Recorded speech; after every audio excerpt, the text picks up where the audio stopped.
নকশা, সবসময় কি ছবি তুলে ফেসবুকে পোস্ট করতে হয়? মা দেখো দেখো, আমার এই ফটোতে 7000 লাইক এসেছে। হ্যাঁ, তুই তো ভাইরাল হয়ে নায়িকা হবি। ছেলের বাড়ি থেকে দেখতে আসছে, বিয়ের জন্য রেডি হ। মা আমার অনেক স্বপ্ন আছে, আমি এখন বিয়ে করব না।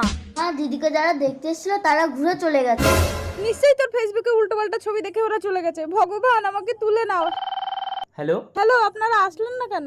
আমরা তো আপনাদের বাড়িতেই আসছিলাম। হঠাৎ বাস স্ট্যান্ডে আমার ছোট্ট বোনটি হারিয়ে যায়। মেয়েটি কথা বলতে পারে না, বাবা মা কেউ নেই। থানা পুলিশ করলাম, এখনো পর্যন্ত কোনো খোঁজ পেলাম না। মা দাও তো।